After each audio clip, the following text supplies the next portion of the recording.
एक बड़ा मुकाम हासिल किया आपने प्रदेश में 12वीं रैंक का, ये क्या कहना चाहेंगी? कितनी खुशी लग रही है आपको? आप सभी का बहुत बहुत शुक्रिया। मैं इसके लिए यही कहना चाहूँगी कि जो भी बच्चे अपनी पढ़ाई के लिए संघर्ष कर रहे हैं उनको सफलता एक दिन ज़रूर मिलेगी।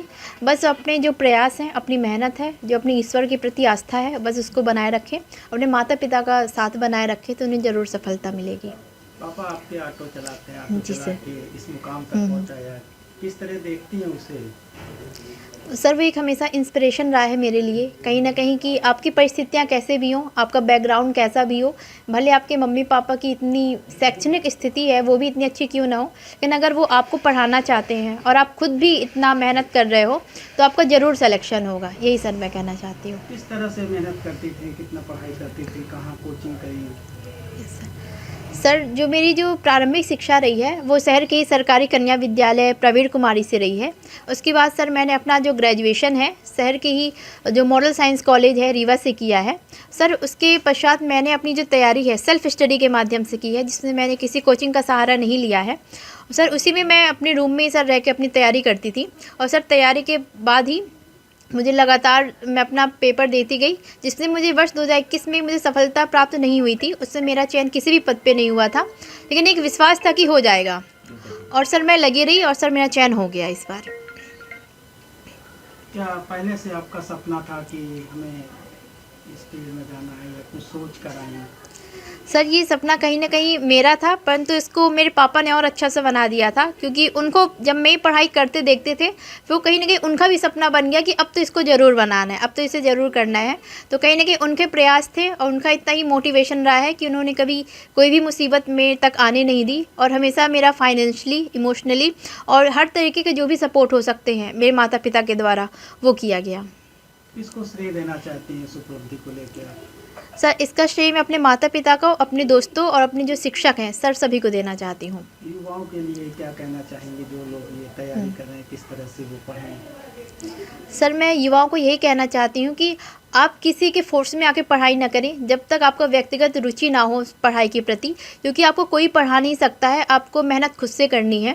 यदि आप पढ़ाई करना चाहते हैं तो आप फिर उसी अपने लक्ष्य में रहिए।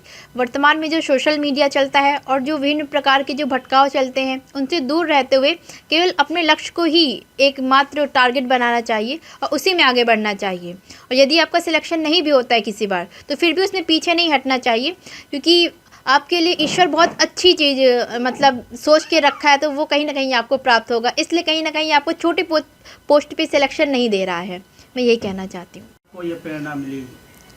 सर मुझे जो मुख्यतः प्रेरणा मिली है कहीं ना कहीं कि मुझे प्रारंभ से था कि मुझे कुछ करना है आगे। तो एक बार मेरे पिताजी टहलने गए सुबह, तो उनको मतलब उधर हमेशा अधिकारियों के घर देखते थे सैनिक स्कूल की तरफ। तो उनका हमेशा मानना था कि उधर सभी एसपी, जो डिप्टी कलेक्टर, जज सभी के जो वहाँ बंगले हैं सबके रहते हैं। तो पापा का था कि मेरी जो लड़की है उसके नाम के नीचे भी कुछ कलेक्टर जैसा शब्द होना चाहिए। तो उन्होंने बताया कि जब तुम पढ़ रही हो तो कुछ और अच्छा कर लो, जब पढ़ाई कर रही हो तो मैंने फिर उसका सिलेबस देखा और मुझे लगा कि मेरा हो जाएगा। तो और कहीं ना कहीं आज उसका ही परिणाम रहा है कि अब मैं अपने पापा को वो चीज़ दे पाऊँगी कि आयसा अंसारी के नाम के नीचे भी डिप्टी कलेक्टर अब रहेगा। आज जहाँ लोग ये सोचते हैं बेटियों को क्यों पढ़ाएं, वो क्या करेंगी, तो उनको क्या संदेश देना चाहेंगे आप? सर मैं उनको यही संदेश देना चाहूँगी जो भी माता पिता हैं कि अपने बच्चों को पढ़ाएं। यदि बच्चा अपनी मेहनत से आगे बढ़ना चाहता है तो उसे कभी भी पीछे ना छोड़े, क्योंकि कल को वो लड़का या लड़की आपके पूरे घर का, आपके पूरे जो शहर है उसका नाम रोशन कर सकता है। और बहुत सारी जो आपके पीछे कहीं ना कहीं जो दाग लगे होते हैं कि अच्छा नहीं है, कि नहीं कर पाएगा कुछ भी, लड़कियां हैं ये तो केवल सिर्फ चौके चूल्हे ही कर सकती हैं, वो सारे बंधनों को तोड़ के वो आगे बढ़ सकती हैं। तो निश्चित ही जो भी माता पिता हैं अपने बच्चों को ज़रूर से ज़रूर पढ़ाएं। पढ़ाई के साथ क्या आप कहीं जॉब भी करती थी, कि सिर्फ पढ़ाई करती थी? सर चूँकि मैं 2020 से तैयारी कर रही हूँ तो ये वर्ष 2022 का रिजल्ट 2025 में आया है। इस बीच मैं अपनी तैयारी के साथ बच्चों को ट्यूशन बस पढ़ाती थी, इसके इतर मैं अभी कुछ कार्य नहीं कर रही थी। तो मैं उसी में मेरा यही फोकस था। माता पिता के द्वारा यही बोला गया कि अभी तुम पढ़ाई करो, हम तुम्हारे साथ हैं, जो भी सपोर्ट होगा हम करेंगे, तो अपनी पढ़ाई से कहीं भी ध्यान मत भटकाना। तो उनका ही सपोर्ट रहा है कि उन्होंने कभी मुझे किसी दूसरी चीज़ पे ध्यान आकर्षित करने के लिए प्रेरणा नहीं दी। उन्होंने बोला केवल अपनी पढ़ाई पे ध्यान लगाना है। आज आपकी बेटी ने एक बड़ा मुकाम हासिल किया है, जी कितनी खुशी महसूस कर रहे हैं? बहुत ज़्यादा खुशी महसूस हो रहा है। ऑटो चलाकर आपने इनको पढ़ाया। हाँ, जी, कितना जी। संघर्ष करना पड़ा आपको यहाँ तक पहुँचाने के लिए? बहुत मेहनत करनी पड़ी, ऑटो चलाते थे, फिर तबीयत भी डाउन रहती थी, लेकिन हम कहते तो जो कुछ भी होगा हम तुम्हारी मदद करेंगे, आप पढ़ाई बस लगातार करते रहिए। आज आपकी बेटी डिप्टी कलेक्टर बनी है, जी जी, क्या कहना चाहिए? बहुत बढ़िया लग रहा, अच्छा लग रहा सर। इस तरह से ये पढ़ाई करते थे आप लोग, कभी इनको पढ़ाई के लिए कहते थे या नहीं, हम लोग तो पढ़े लिखे कुछ है ही नहीं थे, जो कि ये तो अपनी मेहनत से की है।